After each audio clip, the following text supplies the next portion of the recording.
Live from Run Your Mouth World Headquarters. First up, will monkeypox cure your brainworms? And the CDC health guidelines on how to keep your pubic hair safe from solar flares. Next up, the childless 50-year-old women working to bring more arts and crafts to the backgrounds of congressional hearings. Next, we take a look at the hot college protesters wearing masks outdoors to signal that their opinions are stupid and should be dismissed, while others claim to be taking part in the protests just to practice being homeless upon graduation. I'm not gonna live in my parents' home. Make room under the bridges. It's your daily dose of misinformation, pulled from a lightly hemorrhoided asshole. It's today's Run Your Mouth! What is up, everybody? Welcome back to another episode of the Run Your Mouth podcast. If someone in the chat could do me a favor and just let me know if you heard the intro, because we are going to be playing a lot of videos on today's episode. I hope you guys have nice Mother Day plans. If you don't, if you got a dead mom and you're all depressed and you're not sure what to do on Mother's Day, buy yourself a Hallmark card. That's a good time. And then come to my comedy show tonight, 6 p.m. at Williamsburg Comedy Club, Old Man Hustle. It's a good time. I got a stacked lineup, some of my favorite New York City comics. And other than that, Porch Tour is in action. The inaugural, the kickoff party will be next week. Bring your hamburgers, bring your coolers, bring your beers. We're going to be out in Florida having ourselves a good time. Live podcast with Clint and myself in West Palm Beach. Bring your fancy cigars, bring your cocaine. Bring your I don't know where I'm going. Guys, Porch Tour, it's in action. That's enough. Listen, we got a dense episode. Sometimes on this thing, we got all sorts of funnies that we're going to throw at you. Today, we've got hard-hitting news analysis because there's a lot of random shit that came across my feed. And let's get into it. So what do I got up first? Hold on. First on the docket is... Oh, apparently AstraZeneca is getting withdrawn from the market because of low demand and an inability to have governments forcibly take the product. And that will make for the low demand. I don't know why you can't just, leave it on the market for no one to take, but they're formally withdrawing AstraZeneca. And then here's a weird one. FTX says defrauded customers will be fully paid back. Crypto is on such a boom right now. I'm getting back my Gemini money. I mean, those Winklevoss buttfuckers are going to steal it from me at some point. I know that that's what's going to happen. Will I continue to leave my funds on Gemini like a jackass instead of getting my own little wallet thing? Of course, because that's what I like to do with my investments. Instead of spending my money, I like to pretend like I'm investing the money or keeping it in cash, and then at some point you lose it to inflation or getting defrauded by somebody along the way. That's all investing really is, unless it's in your own company. Either you're really good at actually selling, taking your profits, riding a bubble, getting the fuck out of it and screwing somebody else over, or you sit in the thing too long and then you're the guy getting screwed. And then what do you do when you take the profits? Hey, all of a sudden you got to sit down, you got to call up your accountant, you actually got to do the math on the taxes. Here's a hot take. I actually think, all right, if you're getting paid as with like stock options or otherwise, I understand capital gains taxes. Like if you were using stock or investment sales as your actual job compensation, I understand why there should be taxes on that, and it should be taxed the same as everything else. If you've already made your money and you're already a slave to the system and you already had to pay out the government its cut when you earn the money, if you go invest that money and then there are returns on it, you should not have to pay anything on the returns on that. That should be like, in other words, if you pay taxes when the money's earned, whatever you go and do with that money, that's your business. The government shouldn't get a cut from it. But anyways, back on point, you got Sam Bankman-Fried, went to jail, had this giant Ponzi scheme. And can you imagine if Madoff, I don't know, had some asset on the books that they turned around 4 years later and they're like, hey, this thing's booming right now. We can actually pay everyone back their money. So odd case. I don't know. Do we let the guy out of jail? Do you let him just kind of brush it off? And everyone's like, thanks, buddy. You actually made me some money. I mean, it's weird with the Gemini thing. All of a sudden, I think I'm actually coming out ahead. There I was. I thought that they defrauded me out of all the money that I just clicked a little button and decided to stake And they worked it out. The Winklevoss buttfuckers, they worked it out in court. And all of a sudden, all the money's coming back. And here in the FTX case, I don't know how. I guess they had enough Bitcoin on the books that the thing doubled, tripled in value. And now all of a sudden, the thing's in the green. And they're apparently going to be paying everybody back. Can you imagine being in court sitting in jail for a Ponzi scheme that actually worked out? Because that's the whole thing with the Ponzi scheme. Well, usually I think you're just Ponziing it. That's what you're doing. You're just bringing in the new money to pay out the old money. You pay yourself a cut. You keep bringing in the money. You keep pretending like things are great. But then sometimes you like to give people the benefit of the doubt where they're thinking, hey, if something just hits, I just need one of these investments to hit. And they just cover a loss here. They cover a loss there. They go further down the rabbit hole of pretending like everything's fine. They're taking Adderall. They're banging their coworkers, still trying to pretend like everything's fine. Things really aren't going well, so they're taking more Adderall, banging more of their coworkers, still trying to pretend like everything's fine. But that, like, if you're giving people the benefit of the doubt when it comes to Ponzi schemes, you're thinking, hey, they're hoping that just one thing pays off and then I can make good on all of this. And then most of the time that never happens. But in this case, FTX, Sammy Bankman-Fried pulls off a win, probably still going to sit in jail. If he could have just kept that thing going 6 months longer for the Bitcoin rally, he could have paid everybody out. But, and now, what do you guys think? What is this going to do to Bitcoin prices? You think people are going to start cashing out when they actually get returned all these assets? I'm just going to leave my stuff on Gemini till the Winklevoss buttfuckers steal it again. But what about you guys? What are you guys planning on doing as you get all the money back from the scams? And speaking of one thing that's not a scam, YoKratom.com, home of the $60 kilo consistently. You can get an entire kilo of Kratom for just $60. All right, next up, we've got the latest from the Donald Trump Stormy Daniels trial. And I don't know that there were any developments that were too interesting. The one thing that I'm amused by is that you've got Donald Trump and he's running, and the new school conservatives don't seem to be the Christian right of the yesteryear. The people yelling about the violent video games, yelling about the rap music. You know, there was that Christian party, and there still seems to be some of those individuals out there. They seem to really not like abortion, and there's still a lot of them that still think you really got to support Israel and that Jesus will come back, right? See, you have some amount of evangelicals out there, and so there is like an interesting thing that's happening to me in the news this past week where the conservatives do have to just pretend like Donald Trump's a good, honest Christian. Or maybe they're leveling. Maybe they understand, listen, we're never going to get rid of abortions. We're never going to be a Christian country again. But maybe we can at least have a wall and keep the Mexicans out. Maybe that's where their head's at, right? But then you've got, if you were one of these people that was trying to pretend like Donald Trump was a good, wholesome Christian and represented your values, you do have to comprehend with the fact that, yes, he is a New York City sleazeball, and he will cheat on what's his fourth imported wife, the hottest of the bunch. Even though that one's already bought and paid for, that wasn't enough for him. He still has to have sex with the with the porn stars, and he's got to pay these ladies out, and so they got to deal with that. And then you've also got all of mainstream media reporting on Stormy Daniels like she's the most noble of all characters. And when this lady took the witness stand, and when she gives her testimony, and the reason why you should believe this dumb slut of a hooker, it's a little bit remarkable on both sides. The conservatives have to completely ignore, and that's why this was a good trick by the Democrats. He tried to make a hush money payment. He tried to make this thing go away, and they pulled him into court with some bullshit court case that they could parade it all over the news and make him sit in court while he has to listen to it. Fine, dirty trick by the Democrats. And they've pulled some good dirty tricks on him. They told him that he was like being peed on by hookers, and that he was a Russian asset. They did that, tricked him for like 3 whole years.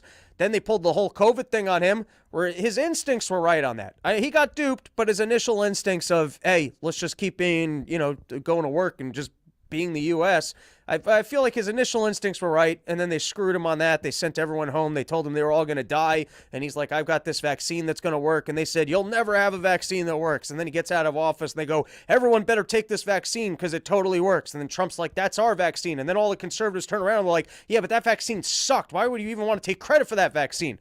So anyways, they're winning on the dirty tricks. But then watching MSNBC, CNN, or all these other people trying to pretend like Stormy Daniels is the most noble character that ever existed, and, well, we all need to be paying attention to this porn star.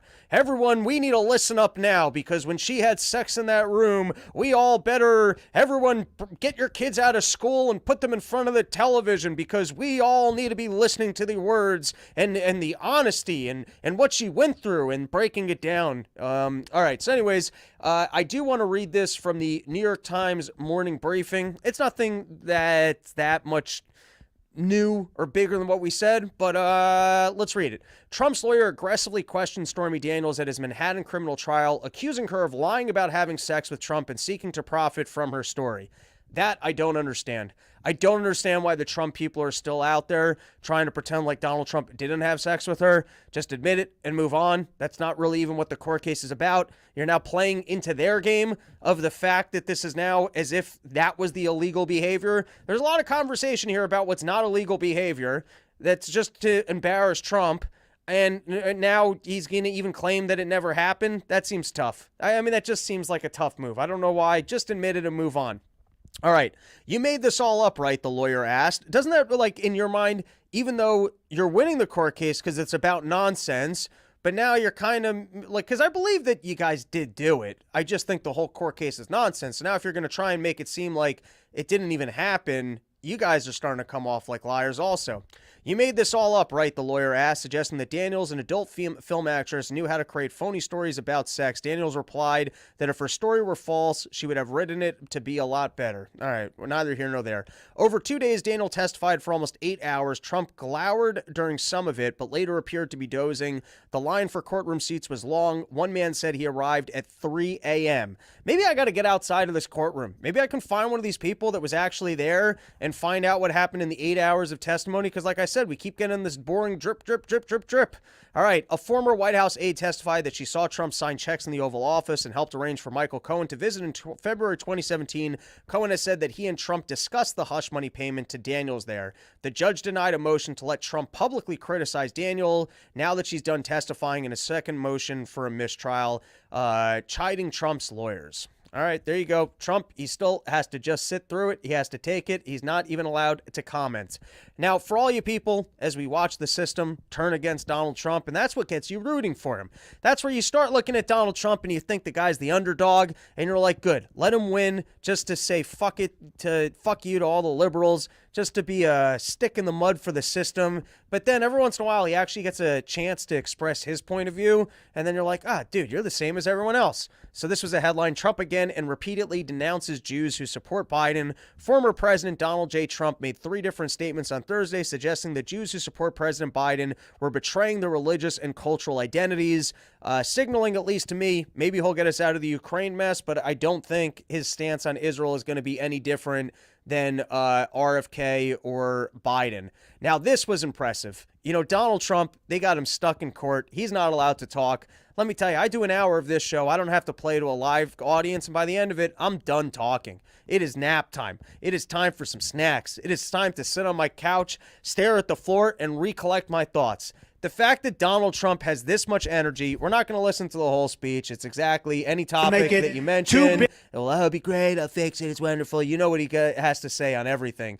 But the fact that he can do it for an hour and 30 minutes straight, and apparently over 100,000 people showed up for this.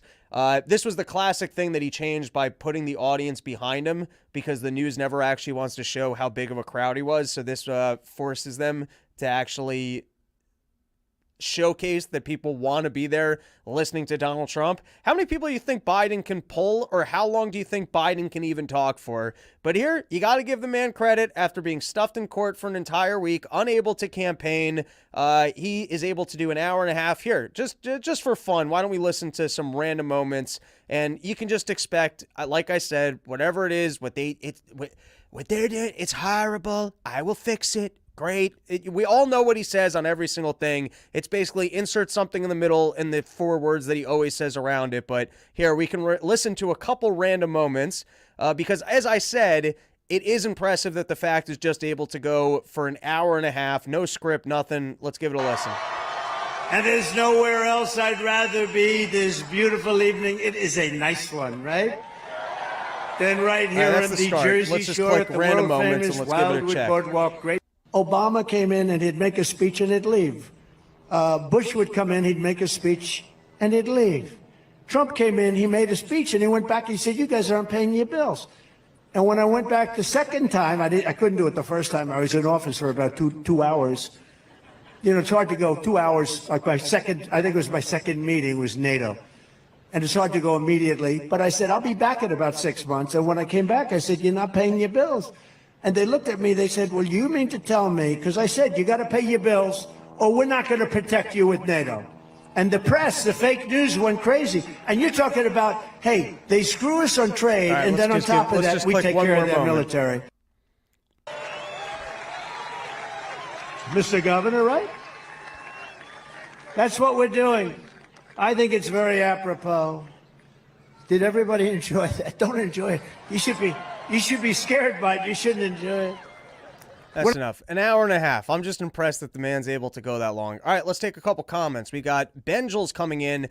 If Christian evangelicals are the reason for U.S. support for Israel, isn't it odd that they're unable to push a single other issue on their agenda? Good point. I would think maybe it's that they're actually, it's like winning cohorts. They're aligned with enough other interests. Like, let's say they're just 10%, but they're hardcore on Israel. So you combine that with the other interests for Israel, and all of a sudden you've got enough winning juice behind it. Or maybe that's secretly the thing that they care the most about, and so they pretend like the rest of their agenda is not going on so that, you know, it's the old fake compromise move. All right, let's move on. We've got Johnny Rico saying, "I lost all my Bitcoin." I'm sorry about that. See if you can re-find it because it's up again. Mustard jeans. I guess we're all no coins here. That's what the orange pills call it. I don't know what you're talking about, but fair enough. Okay, this is the one he brought the blacks out on stage. I mean, that's not the way I would describe it. It was Lawrence Taylor, one of the greatest NFL players of all time. But, you know, sometimes you read the comments live and then you don't realize you shouldn't be reading them until afterwards. All right, all this with my first cup of coffee this morning. Oofta. All right, what do I got next? I think I have more from the most recent presidential coverage. So here's Trump attacking RFK Jr., which seems like he must actually see RFK Jr. as a threat. Let's hear what Trump has to say about RFK. RFK Jr.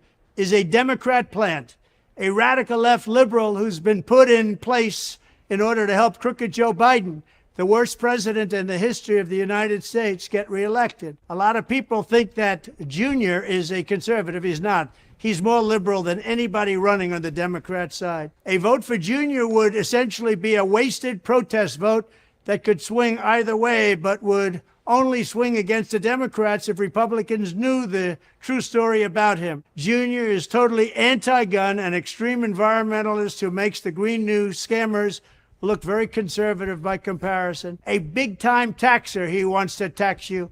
An open border advocate, he wants those borders to be wide open for more people to come in from prisons and mental institutions. And he's anti-military and he's anti-vet. He's an extreme liberal. He's radical left, and radicalized also are his family. They'll never allow him to be a Republican. They've said that we will not let him be a Republican. And his chief funder is the VP candidate that nobody ever heard of, except her ex-husband, who's been stripped of a big chunk of his cash. And he knows exactly what she's. It's interesting that I guess RFK is making enough headway in the race that Donald Trump even needs to address him. I would have thought that Donald Trump would do what he did kind of with the Republicans when they were trying to run campaigns, when they were trying to win the nomination, when they were trying to debate, and he just went, "You're all losers. There's no reason for me to even..." But I guess RFK is making a big enough of a stink that Donald Trump's coming out, guns a-blazing, letting you know he is absolutely not a Republican, and here's all the ways that he doesn't represent your values, and so absolutely don't think that you're going to be voting against me and for that guy. It's going to be interesting to see as things heat up and as Biden can't campaign, if RFK Jr. is able to make enough headway that they have to actually contend with him in a debate.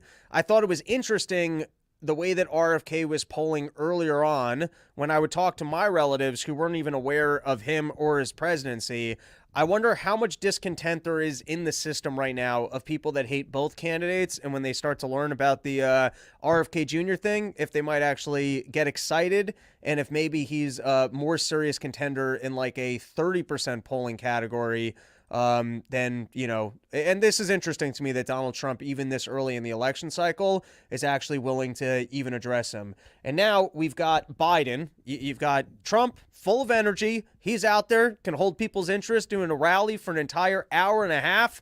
And now you've got Biden trying to explain to us that the economy, it's really good, man.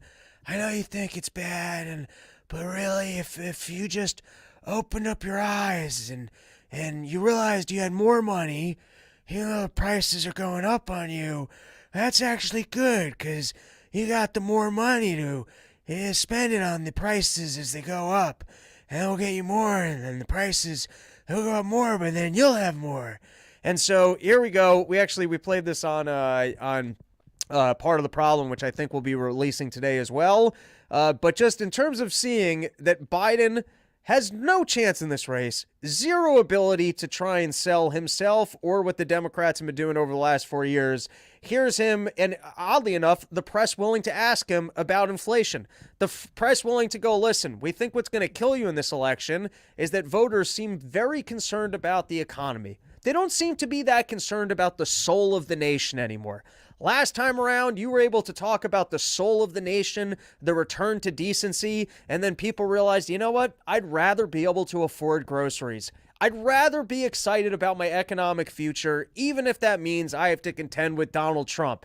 And so they're going, listen, we don't think you're going to get away from the fact that the economy doesn't seem that great. Here are some questions. And then these people, they're not good with follow-up questions. Usually you ask them once, they state some bullshit, news anchor moves on, and then they go, all right, I covered that. But then 2 follow-ups, they start to fold a little bit more. A 3rd follow-up, total crumbles. Here we go, Joe Biden. So when you talk about the economy, of course, it is by far the most important issue for voters. No sound it's on my end. It's also true right now, Mr. President, that growth last week far short of expectations. That's an odd one. Consumer Usually confidence, I maybe can hear no sound, surprise, and you guys can't hear sound. Does this one still have sound? RFK Jr. Still has sound. So when you talk about the economy, Where people all right, whatever. Go watch Part of the Problem. We played that video. We did a breakdown. I don't know that I was going to say anything that when you different talk here. about the economy, you guys of can course, hear it it, is and by just far. I can't hear it. Well, that's odd. Anyways, moving on. Let's talk about Marjorie Taylor Greene's failed efforts to get rid of the Speaker of the House, Mike Johnson. Firstly, do you guys like this little romance brewing between her and our boy Thomas Massey? Cute little power couple. Not trying to insinuate that anyone's not doing kosher things, because Thomas Massey's a nice Republican man married to his wife, but I like the optics. It looks sweet. He's got her back there as she rants and tirades about her inability to get rid of Speaker Mike Johnson, which, they ousted McCarthy, which was probably a blunder because he ended up with the same thing with Mike Johnson. And probably from what I remember, I've seen this scattered that he's not as good of a fundraiser for the Republicans. And at least with McCarthy, you could point to him and be like, we're going to get you, we're going to get you, we're going to get you. And then you replaced him with someone who did all the same things.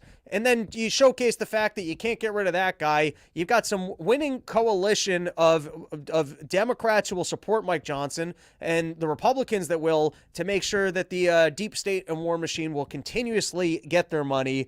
But Marjorie Taylor Greene, she did try and oust Mike Johnson. Kudos to her. And let's listen to this on the House floor. The form of the resolution is as follows. Declaring the office of Speaker of the House of Representatives to be vacant.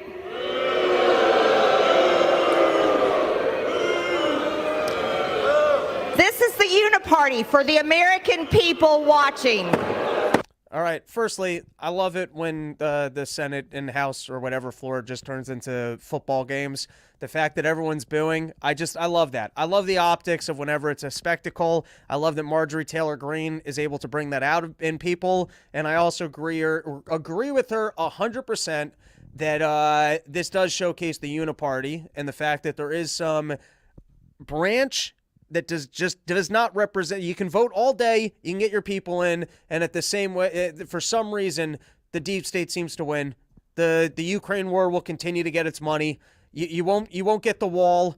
All the like, remember, that was supposed to be the whole thing. All right, listen, we'll get you your Ukraine war funding, but you have to actually give us the money to do the wall. And they said, listen, we'll do the wall if you'll let us legalize the current level of illegal immigration and still continue the parole and everything else. And somehow, despite what actually might have been, you know what I mean? It's like, all right, we shouldn't be continue to funding the Ukraine war. And if anything, the Republicans should make a real stink about that because it's not popular with the American people and will probably help them win the presidential election. You know what else is really not popular with the American people? It's the fact that there's people pouring over the border. And so the fact that you guys can't use your presence in Congress to force some of the agenda that people actually care about, and then you got Republicans who are not voting Republican, seemingly just endless money, spend it all.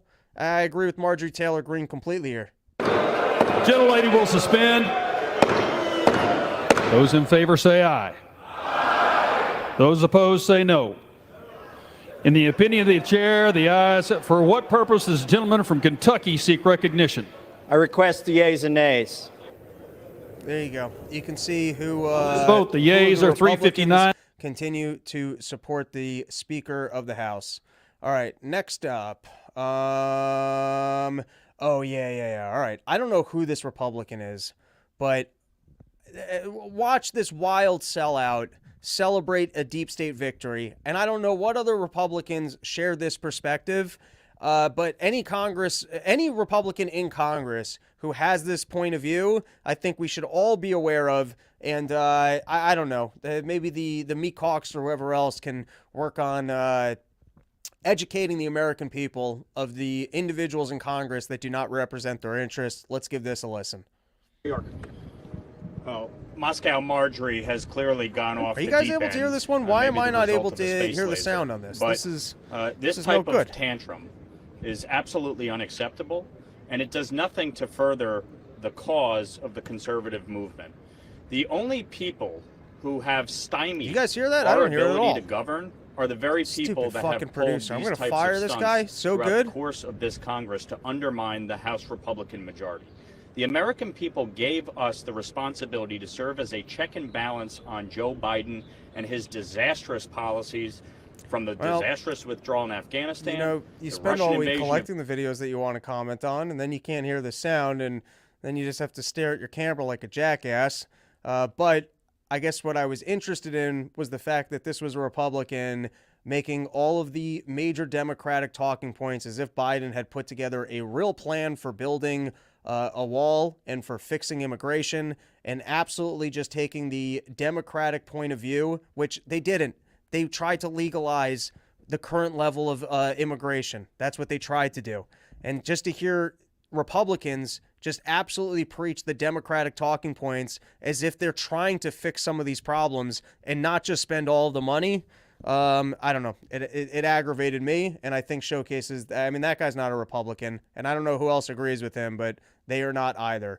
All right, let's take a moment and thank one of our other sponsors for today, sheathunderwear.com. It's the summer months. Things are getting sweaty. Things are getting all gross outside. You want to make sure that your balls are protected from the hot sun, and you can do that at sheathunderwear.com. Use promo code RYM.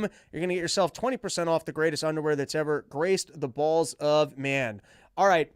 I have a creepy thought for all of you frequent flyers out there. I'm out there in airports every single weekend, just about. Luckily for me, I've got all the fancy travel cards. I got the lounge access. I'm drinking. I'm eating good meals. I'm having a good time in the airports.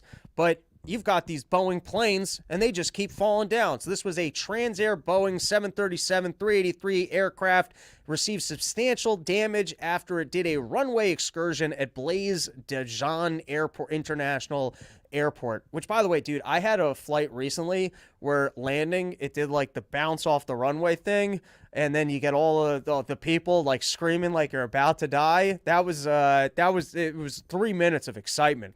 But anyways, I'm going to put a scary thought into everyone's brains. If you might want to just fast forward for the next 3 minutes, and I want to make it clear, I will not stop flying. After COVID, are you going to actually get concerned about things and not do things? You can't. You just got to go, listen, I'm just going to live my life.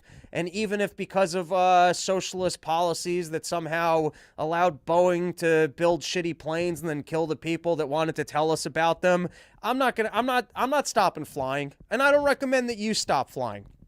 But I have noticed on these new Boeing planes, you go to use the bathroom and the little notch doesn't really work. I'm sure some of you guys have been on the new planes. The door doesn't quite close. You have to fidget with it to get the thing to close. Then every single time you go to leave that bathroom, you have that moment where you're like, shit, did I just lock myself in here? And then me, I'm working out, especially since I tore my titty. I'm doing a lot of these exercises, trying to get that rotator cuff going. So I'm good. I can maneuver a hatch, I'm in there. And don't tell me that because someone else is more gentle, they got the gentle touch. That is bullshit. No one's got the gentle touch with these bathroom doors that are getting stuck. If anything, sometimes you got to press the thing so that you can realign it. I spend a lot of time in bathrooms on planes. No one's better at this than I am. If anything, I've got the magic touch. Like, for example, you know what I'm really good at? If you ever don't have a beer opener, one of my great party tricks is I can open up a beer with my fist. I know how to get that thing propped on a table. Boom. Now you got an open beer. I'm great at that. Also, you get yourself locked in a Boeing bathroom. I've spent enough time. I know how to do it. You got to flatten the door, make sure that the thing's in the right spot. You got to give it a good yank, and now you're out. And I hear people, I hear old ladies, they're getting stuck in that bathroom. And that's the thing that I'm trying to say is I only interact with one door on these planes and they fucking suck. I mean, they were clearly designed improperly. There's only one door that I interact with on a plane. I mean, sure, maybe you could say the latches, but that's not really a door, and I'm not interacting with the plane door, and I'm just saying the bathroom door seems like a pretty simple door. And if every time I'm interacting with that door, I'm wondering, why is this so hard to close? And then why, once it's closed, is it always seemingly stuck? Is that representative of quality across the entire plane? That's a creepy thought. There was a great movie that I watched about BlackBerry, and now I don't watch TV at home anymore, but I watched a lot of movies on flights. Like, I don't think a new movie comes out at this point that I'm not watching. And there was this movie about BlackBerry, and it had the guy from It's Always Sunny in it, who was excellent in that film. But there was this thing at the beginning of the film that was kind of a running through line of cheap quality items and the little things that could be fixed. Like the guy, he's irritated by this hum in a phone when he's in an office, and he's able to quickly fix the hum because it was just cheap Chinese production. They didn't have all the screws tight, and that irks the guy. And then by the end of the movie, he ruins his company because he becomes less interested in quality control, and he does manufacturing in China, and he gets a broken phone, and he opens it up and he fixes the screw, and he just recognizes that he's going to have a problem, and he puts it out anyways, and there goes his company. So there you go. I had this sick thought when I'm sitting on the plane of, hey, if that door doesn't work, what other doors don't work around here? And I remember the first time I got into it, I was like, maybe this is the one plane that's got the bad bathroom door, but I was like, this door is really bad. How badly are they fucking up these planes that this bathroom door makes this little sense? And I've complained about bathroom doors in the past. I've done footage of these shower doors in fancier hotels where sometimes they're just see-through, so you can look into the bathroom, and you got to watch the other comic that you're on the road with take a dump, and nobody wants to watch their partner take a dump. Like, I guess maybe if you got a sexy partner, maybe you want to watch them in the shower, but you'd rather, like, I don't want to watch you shave in there or whatever. Like, just make it that I don't have to see you. And then sometimes you have these hotel things where the part where the water comes out, they're building just slip and falls. That's what they're doing. They're trying to kill old people that somehow survived COVID by getting as much of the water from the shower onto the bathroom floor so that people will slip and fall and die. And I can look at that and just go, why would you have built 10,000 hotel rooms like this? And then I just got into one Boeing plane the first time with that little latch in the bathroom door that was hard to close and hard to reopen. And I'm just thinking, all right, this is a stupid design. What else? Maybe I was like, maybe that's a one-off. And now that I've been on like 15 planes with that exact door, you got to start thinking, ooh, what else is going wrong at this airline?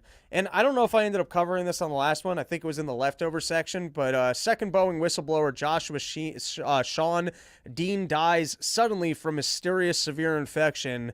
Do you think they're going to take out all 10 whistleblowers? Or are these the juiciest of the whistleblowers? The ones that they got to get rid of? You think this court case is ever going to happen of what's going on at Boeing? But like I said, I'm not going to stop flying. And that's why, buy your port store tickets, people. All right, let's take a couple more comments. Runaway Slav. absolutely get loaded before you're board your flight. If any of you are reading this, find an excuse to order a Long Island iced tea or two. Long Island, I haven't had those since college.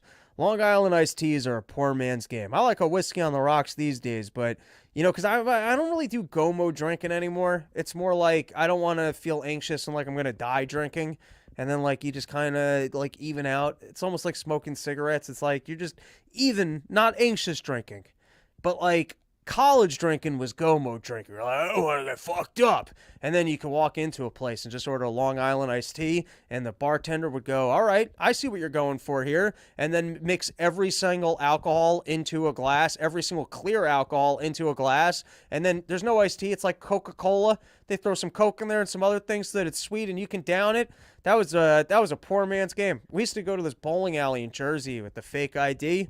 I'd have 2 of those in an evening, and that was a nice time.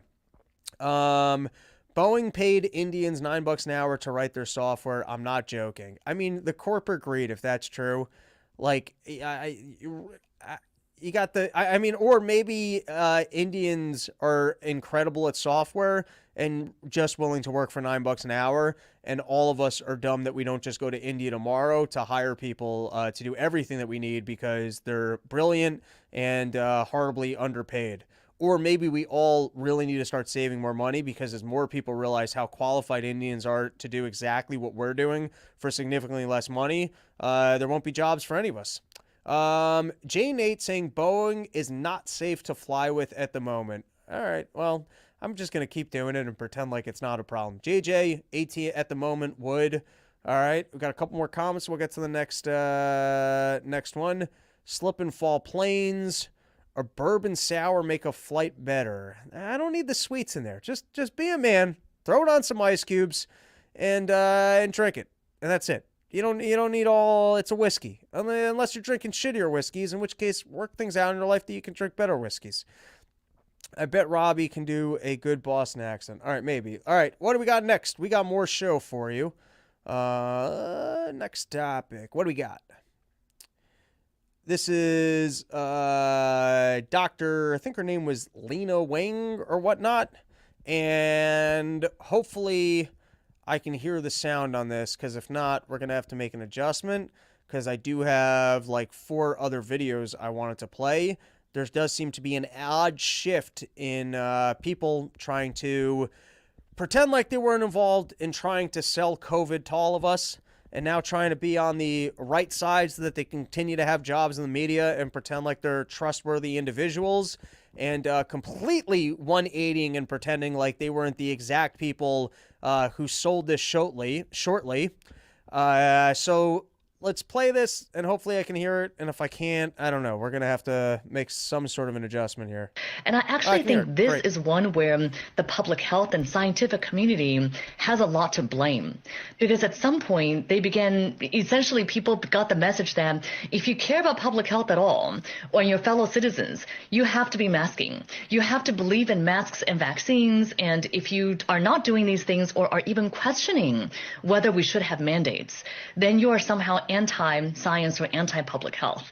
There were topics that we now know are actually, they're not. Let's just pause here. Isn't it great how she's describing other people? That was you two. You two were the people that did that. It's like, I don't know, if someone locked you in prison and then the guard realized you shouldn't be there and then opened up the door and said, isn't it horrible that someone locked this door on you? You did it. You're the person who did it. I once had this experience. I got thrown out of my high school, which at the time I wasn't too pleased about, but I deserve it. I was smoking weed. You can't do that at your religious high school. And I remember the day I came back, the principal gave me this big phony hug. Oh, it's so nice to have you. I was like, you're the guy who kicked me out of here. I didn't have to be out of here. You're the one who did it. And that's the way that guy, he was a shitty politician with his high-paid principal job at the school that didn't teach me anything and took my parents' money. And it's the exact same card here. It's always the way they do once they're black. We're even more upset about this than you are. It's exactly what Biden did in that. Oh, I'm even more upset about the prices than you are. And it's the exact card that they're playing here. Yeah, the reason people don't trust us is because somebody told them back then that if they're not following the science, then they're doing this, and then it turns out that that wasn't really the science. And so we can't really blame these people for not trusting us because somebody else was out there saying that if they don't listen to the gospel of the science that turned out to be wrong, that was you. And here, we can continue watching because you can actually see her when she was the person doing this. Not controversial, but they're more debatable, as in we should have a robust scientific conversation around them. For example, natural immunity, which actually is a thing. But for a long time, it was taboo to bring it up for fear that you might be called an anti-vaxxer. And so I think that public trust has been eroded, yes, by people who are perpetuating misinformation and disinformation. You mean you?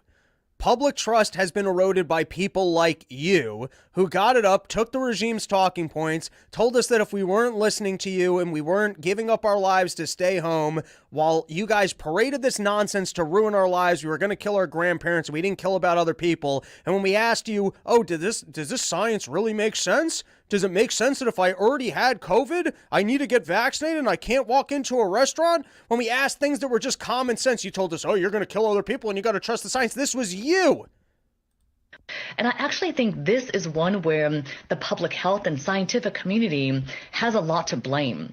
Because at some point, they began, essentially people got the message that if you care about public health at all, or your fellow citizens, you have to be masking. You have to believe in masks and vaccines, and if you are not... You know what might be better? Here's all the things I said 2 years ago. And the reason that I was saying it was because someone told me, here are the things that you're supposed to be saying. These people should be getting large enough paychecks when they're doing the propaganda that once it's over, they can at least have the dignity of hiring new people to lie to us. Like, you see what, like, you should get paid enough and basically here's a good example. I don't know if you guys ever saw, it was Kevin Spacey was in the movie and it was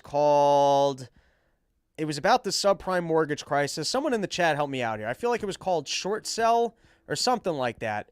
But there's a scene in that movie where they basically, the firm that they're working for realizes the risk of all of the subprime mortgage assets that they're holding at that time, which are the collateralized bonds that I like all of the banks at that time were holding it because it was, you know, they all had models that saw that the real estate market was going to go up forever. The Big Short. Thank you. You see, that's why we go live. You guys saved me. The Big Short. So at the time, all the banks, they had these models saying that housing prices are never going to go down. And so they had their collateralized debt obligations that they packaged together. They treated that as if it was like the same as government bonds on their books. And they're all making a lot of money. And then these guys realized that there was too much risk in holding all these assets.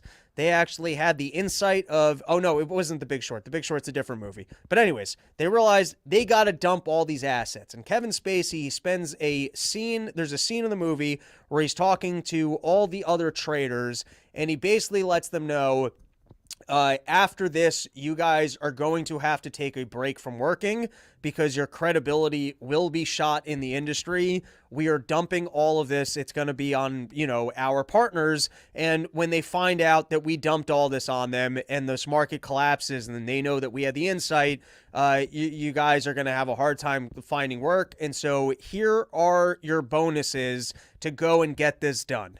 I would think that in this case, when the regime has these propagandists go out and they sell this stuff and they have to lie through their teeth and they have to pretend like we are crazy people who need to be shamed for asking common sense questions. That's what happened during COVID. If you were just asking basic common sense questions, they were pretending like every other person was getting vaccinated and that you were a mean, evil person who was going to keep the rest of the country from getting over this national travesty because of your non-compliance. And that's what they were out there, and that's what they were out there preaching. And it's insane to me that I guess they didn't get paid well enough during that time that they still need to be doing these jobs, or that the regime will rely on them to try and reinstate them as credible individuals. Like Dr. Sanjay Gupta. The next time they got to sell us on something health related, is CNN, is he still even there? Are they still going to roll him out every day? Or is that it? It was a one-trick pony. You were able to play the credible witness once. You play it once and then that's it. It's not going to work a second time. And so in this case, this was the lady. You're going to see in a second. You're going to remember when she was out there saying we need to punish the people that won't be compliant. not doing these things or are even questioning whether we should have mandates, then you are somehow anti-science or anti-public health. There were topics that we now know are actually, they're not controversial, but they're more debatable, as in we should have a robust scientific conversation around them. For example, natural immunity, which actually is a thing. But for a long time, it was taboo to bring it up for fear that you might be called an anti-vaxxer. And so I think that public trust has been eroded, yes, by people who are perpetuating misinformation and disinformation. But I think that the people in the scientific community who did not do a very good job of separating fact from opinion also helped to erode that trust. Clear to them that the vaccine is the ticket back to pre-pandemic life. And the window to do that is really narrowing. We need to start looking at the choice to remain unvaccinated the same as we look at driving while intoxicated. That you have the option to not get vaccinated if you want, but then you can't go out in public. I don't think it goes far enough. I think this is what's needed in the middle of a pandemic. And in fact, I think the Biden administration, if anything, could have gone even further. The honor code was never going to work, that when vaccinated and unvaccinated people are mixing, unless there is proof of vaccination, everybody should still be wearing masks. And so I actually support what the CDC is now doing, which is going back. These people should be tried for lying to us. I watched these earlier videos of this lady on the news, and either you were unable to have common sense, and so therefore are never a credible person, doctor. You should apologize and give up whatever license you had. If you were a doctor, which I believe you were, you should go, my God, I am too stupid to possibly help people who are sick. Here is my license. I'm going to go pursue some new lifestyle. And maybe a public apology on that level, you'd go, okay, the lady realizes she's actually admitting to her stupidity. And then still, you would go, I don't think she's that dumb. I think she was working, and I think she got paid pretty good to go out there and try and sell this to us. But, at least if you were to come forward and to save your own ass, just go, listen, I should never have been out there. It's come to my attention that I'm actually this stupid of a person, and I didn't realize that. I think you, me, the listeners, we could turn around and we go, all right, you know what? You didn't realize you were stupid. Maybe we should investigate the schools that gave you a degree and figure out what kind of fraud exists that someone this dumb could get through the system. We could run with that reality. But I don't know. You watch these earlier things, you remember what they did to us, and you're like, you should be tried and prosecuted. And we certainly shouldn't live in reality where you're able to get on the TV now and still talk to us like you're the expert and that all this other stuff was somebody else doing this. It was somebody else's decision. You should be treated with disgust for the rest of your life. All right. And then we've got more. I've got more on this because there were a bunch of these moments last week, which includes, well, let's give this a watch. I believe, if I remember correctly, we had Cuomo on Patrick McDavid. We did a whole episode of Part of the Problem on that the other day, where he came out and let you know that he is now taking ivermectin. And I believe that this is a clip of during the COVID times, him selling us on COVID. Once again, you might as well, if you're Cuomo, just go treat it like when people are the press secretary for the president and they go, listen, my job was lying and I lied to you. You might as well go. I was the chief propagandist at CNN, and so when I was at CNN, I was the chief propagandist, and they gave me this information, and then I came out and I gave you guys that information because my job was being the country's chief propagandist. But now I'm actually the expert in how propaganda works. I no longer have the job as the chief propagandist because for some reason, the regime turned their backs on my family. We did our part. We went out there and we sold COVID, and then for some reason, they decided to say that my brother had engaged in sexual assault or whatever the proper term was for that. And then all of a sudden, once he leaves office, the court cases just disappear and then he gets ousted. So, that's what he should go. Like, listen, I did my bidding for the regime. I was the chief propagandist. And then that mafia, for whatever reason, here's where my family fucked up and they threw us out of the system. They don't want us to be a part of it anymore. But guess what? That frees me up to actually be honest. And I want to get my vengeance on these people. And so here's the way the thing actually works. And then you go, oh, wow, this is interesting. This is interesting. The guy who used to be the chief propagandist for the regime is willing to admit that he was the chief propagandist. And then maybe he could tell us all the stories of how it really works at CNN, where you sit down with Brennan, who used to be at the CIA, and you guys craft your narratives about, oh, we're going to decide that the president's actually a Russian asset. And then if you wanted to turn your back on the system and actually be a whistleblower and give us the inside scoop of what life was like as the chief propagandist, you're like, all right, I'll hear you out. But now he's just out here pretending like that's not what his last job was, and he didn't just sell the thing. Like, nobody could have known. It was common sense questions. All right, here we go. Here was Chris Cuomo while he was at CNN. President Trump wrote on Twitter, "Don't be afraid of COVID. Don't let it dominate your life." Don't let it dominate your life? In terms of responding to a comment like that, it's gross. It's okay to be afraid of COVID, and it's okay that it's dominating your life. Everyone should be afraid of COVID. You shall know the truth, and the truth shall set you free. I can't come in, Mom. It's because of this flu thing. We won't be free of this pandemic until we listen to the acknowledged truth. Listen to the scientists. Science is truth. You know, science is truth. What is the impact to public health when people are openly questioning the science? I might have gotten this wrong. I guess this is just clips from the news during COVID times. I think I got this from that guy Joshua, I forget his handle, who was on and was talking about some of the trans science stuff. I'd have that guy back on again. He was great.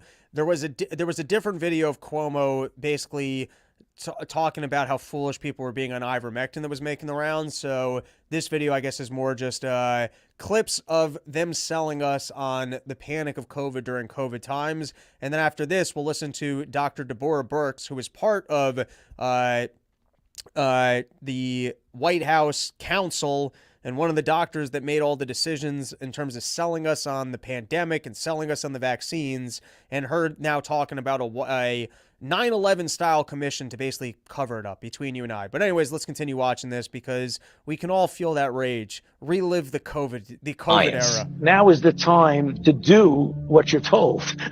By not hearing the truth, by not listening to the scientists, they are prolonging how bad the economy will be. When I see somebody out in the world who's not wearing a mask, I instantly think you are a threat, or you are selfish, or you are a COVID denier, and you definitely haven't been vaccinated. You're wearing a mask? What does this have? Are you vaccinated? I am triple vaccinated. So why are you wearing a mask? Seek out the scientists and listen to their advice. Listen to scientists. Listen to the scientists. Trust the experts. We're going to trust science. We're going to trust the experts. Parents who say, well, I need to do my own research, makes you think of that cartoon I saw, the tombstone that said, I did my own research.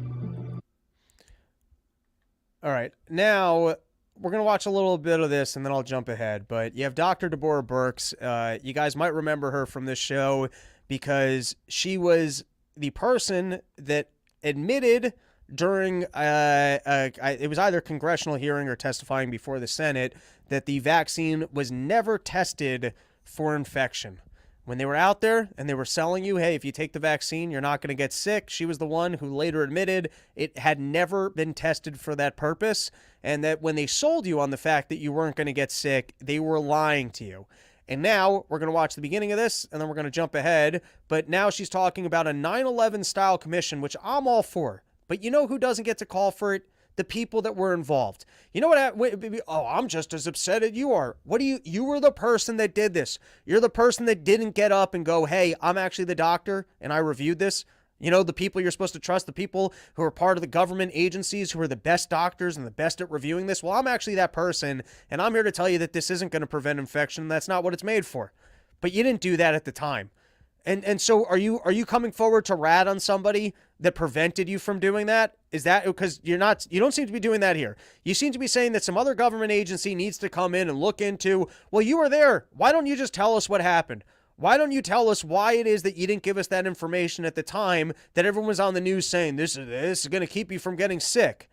And on top of that, when I hear people talk about 9/11 style commissions, I hear cover up. That's what I hear. I hear what happened with that guy who ran the investigation into Crossfire Hurricane, who apparently was also the guy who ran the investigation of Gitmo and turned around and went, yep, everything's fine here. I mean, some mistakes were made, but all of our protocols are good and nobody should be in trouble.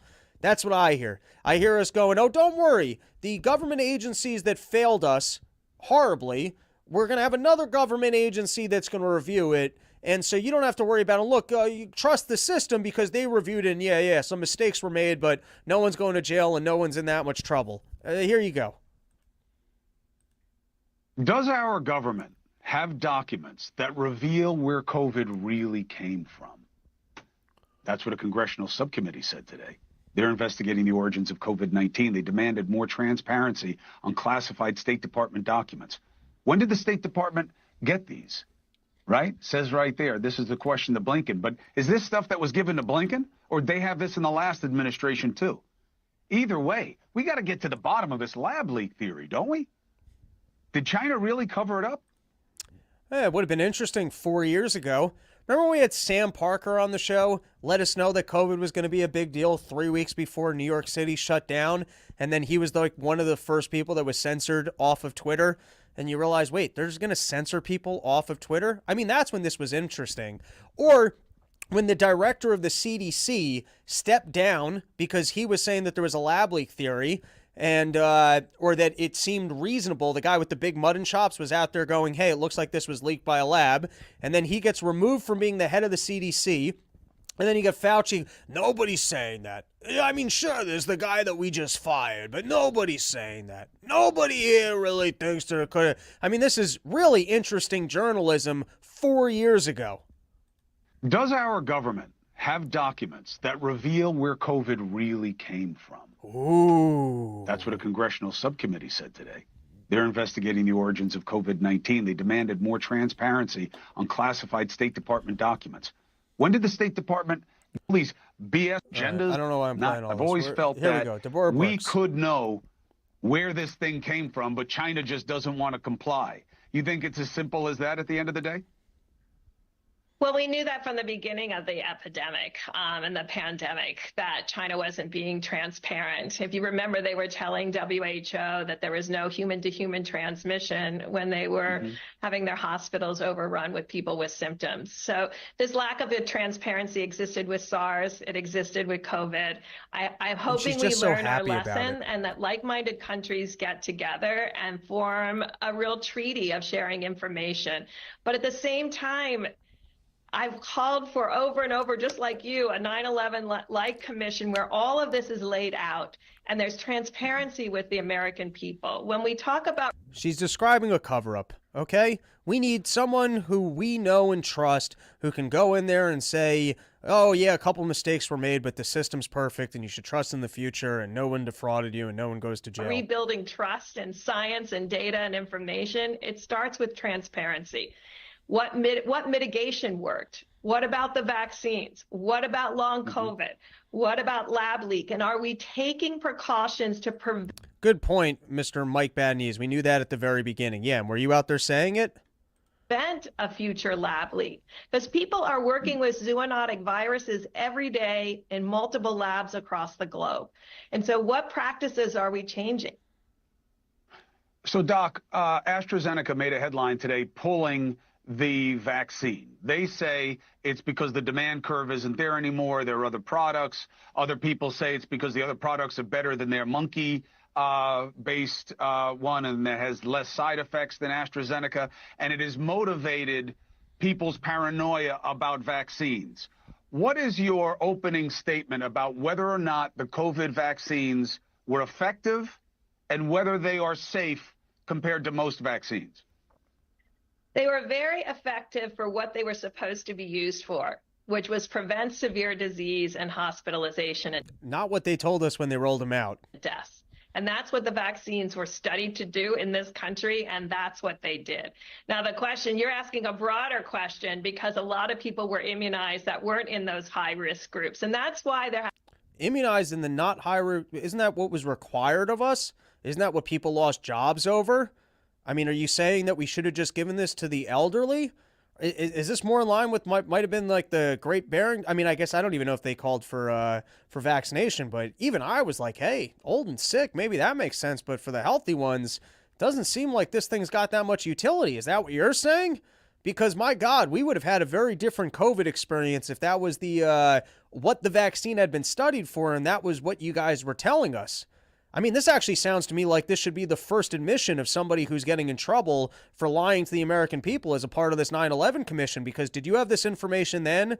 And if you did and you didn't tell us, are you responsible, or are you specifically ratting somebody out who told you that you had to lie? And were you under threat? Were you under duress? Do you have no honesty or credibility as a human being? Do you not care?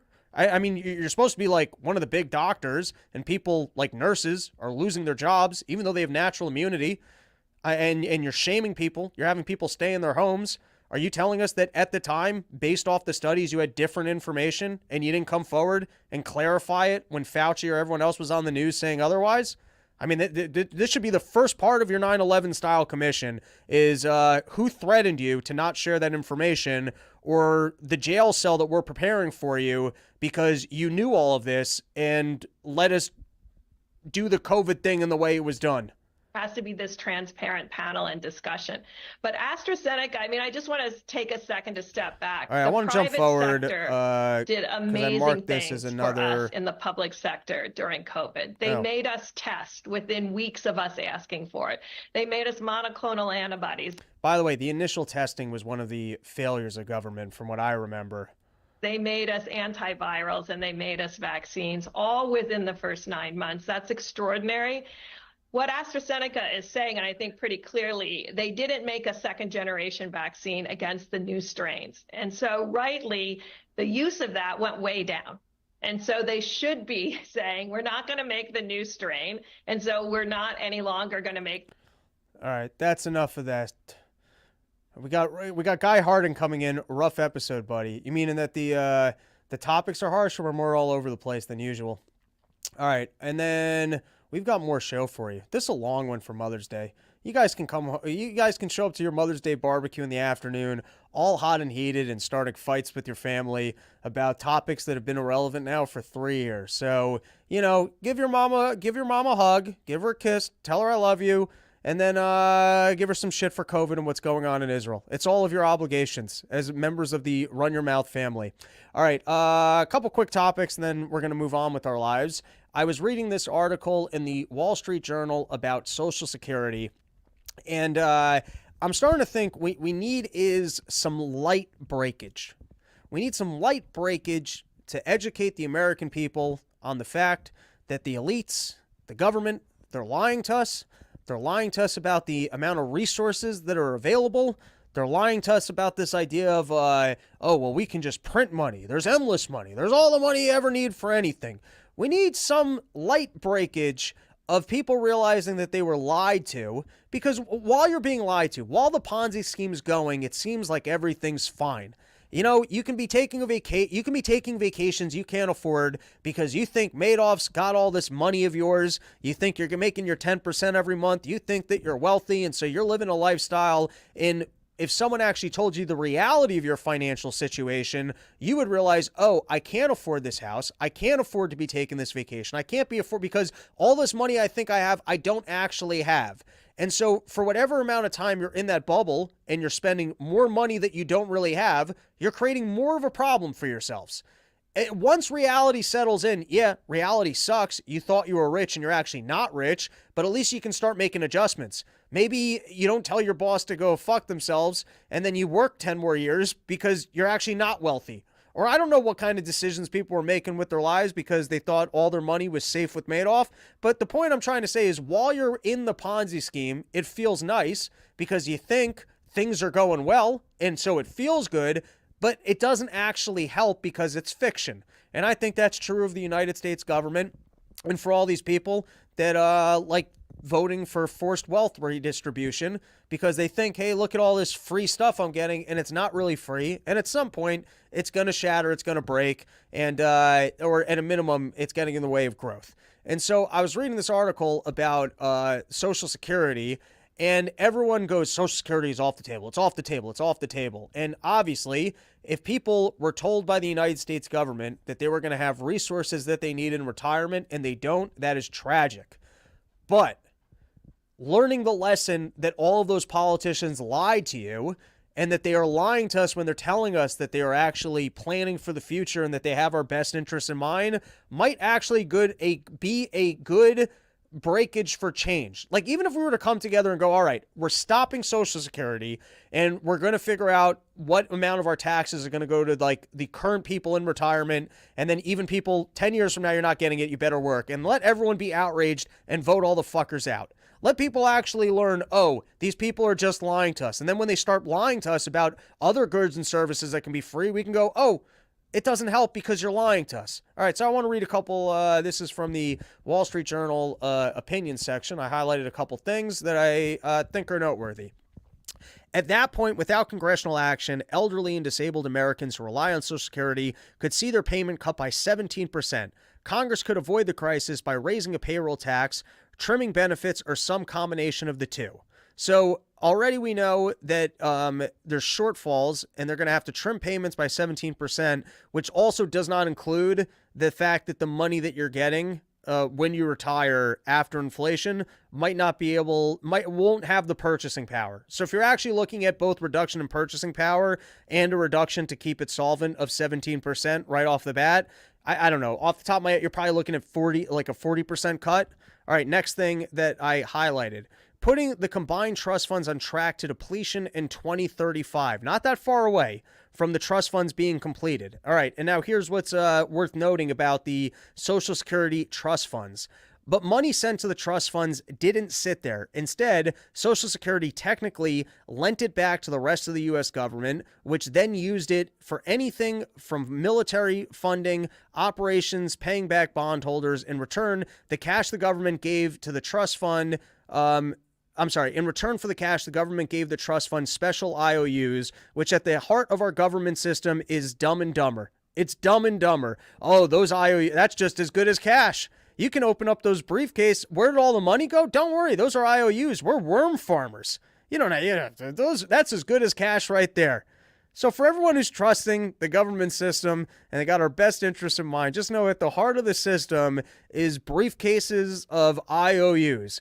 Don't worry. I mean, sure, we spent that money and we sent it off to Ukraine and a lot of it just ended up in world leaders' pockets. But those IOUs, that's as good as the money right there. Which brings me back to my point of maybe we need something small to break just so that people realize, yeah, you're being lied to.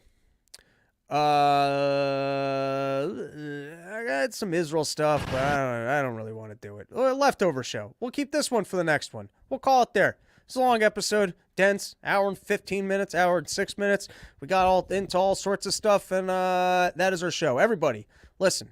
ZephHemp.com. Use promo code RYM 25% off. You get yourself off the lotion to massage your lover's titties. You use promo code RYM at sheathunderwear.com. You get the greatest underwear that's ever graced the balls of man. And if you really want to be prepared for the economic doomsday, youngkratom.com. It's a nice time. That, and guys, you got to come out and you got to come to Porch Tour. It's like the annual pilgrimage for Run Your Mouth listeners. We're going to be all over this country, and come have a beer with me in a backyard. Bring some sandwiches as tribute to the king, and support Porch Tour. And then lastly, if you're in New York City this Sunday, 6 p.m., I got to check with the club. The New York City is a tough market. I draw people all over the road. You try and do easy shows in New York City, right in the hometown of Brooklyn. So, 6 p.m., if you're in New York City, come hang out with us. That is the show. Sumquawk, please get somebody to make merch. I will. We're going to get some t-shirts with this exact logo on it. I also got that thing. We're going to get it on some hats. The problem is I keep whatever. There's a lot of work to get done here behind the scenes, but we will. I don't know why. Got some dots there. JJ Nate coming through saying, good show, Robbie. Thank you, sir. Token Chronic, thanks for the news ammo to show the family and friends the stupidity we went through. You are welcome. That's right. Hug your mom and then yell at her. That is our episode. Hope to see you guys at some of the live dates. Summerporchtour.com. or maybe it's porchstore.com. I should know these things. You can see all the Porch Store dates. RobbieTheFire.com has all of my dates. Going to be at the Libertarian National Convention. Got Childerberg next weekend. Got a lot of new material. Things are clicking. So come out, come say hello.